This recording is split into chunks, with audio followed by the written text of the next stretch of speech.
Hi, welcome to Swapna Saira. So intro video ఎలా ఉందో comment బాక్స్లో కామెంట్ చేయండి.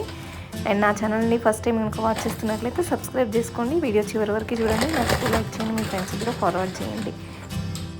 సో ఈరోజు నేను పూర్ణం బూరెలు చేస్తున్నాను, అది కూడా స్వీట్ పొటాటోతో. సో మనం తెలంగాణలో అయితే కందగడ్డ అంటాం కదా, ఆంధ్ర సైడ్ చిలగడదుంప అంటారు. దాంతో పూర్ణం బూరెలు చేస్తున్నాను అనమాట. సో నార్మల్గా మనం ఉగాదికి చేస్తాం కదా పూర్ణము భక్షాలు చేయడానికి, సో ఆ పూర్ణంతో చేసుకుంటారు పూర్ణం బూరెలు. బట్ అది కాకుండా నేను చిలగడదుంపతో చేశానమాట.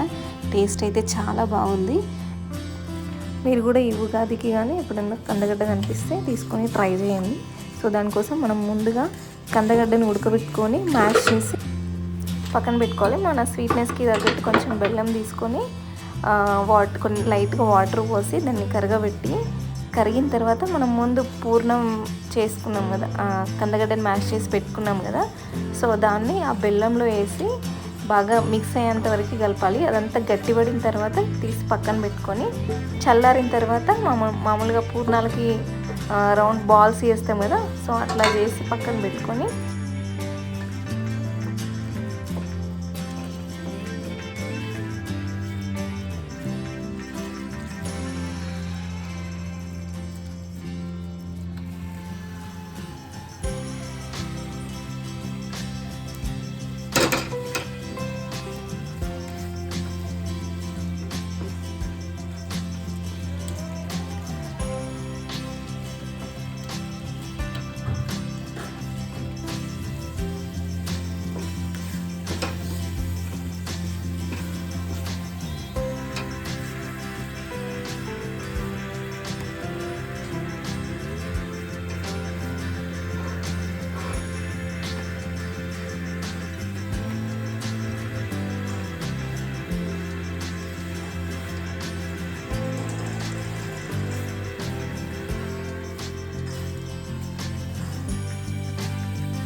పూర్ణాలు డీప్ ఫ్రై చేయడానికి పిండి మిక్స్ చేసుకోవాలి. దానికి ముందుగా మనం మినప్పప్పు బియ్యము నానబెట్టుకొని సో మిక్సీ బట్టి ఈ పూర్ణం బూరెలు దాంట్లో డిప్ చేసుకుంటూ ఆయిల్లో డీప్ ఫ్రై చేయాలి.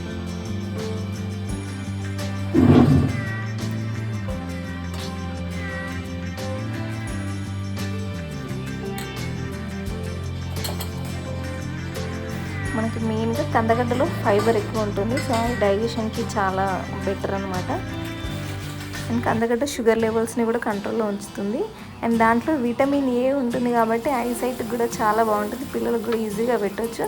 సో ఎట్లాంటి ప్రాబ్లం ఏది లేదు కాబట్టి సో నార్మల్గా ఎప్పుడు ఉడకబెట్టుకొని తినకుండా ఇట్లా కూడా ఒకసారి ట్రై చేసి పిల్లలకు పెట్టండి, పిల్లలు హ్యాపీగా తింటారు. అండ్ దీంతో భక్ష్యాలు కూడా చేసుకోవచ్చు. సో అది కూడా నేను నెక్స్ట్ టైం చేసినప్పుడు వీడియో చేసి పెడతాను. Do subscribe Swapna Saira for more videos. ఇప్పటివరకు నా ఛానల్ ఇంకా ఎవరైనా సబ్స్క్రైబ్ చేసుకోకపోతే సబ్స్క్రైబ్ చేసుకోండి. వీడియో నచ్చితే లైక్ చేయండి, మీ ఫ్రెండ్స్కి కూడా ఫార్వర్డ్ చేయండి. Thank you for watching.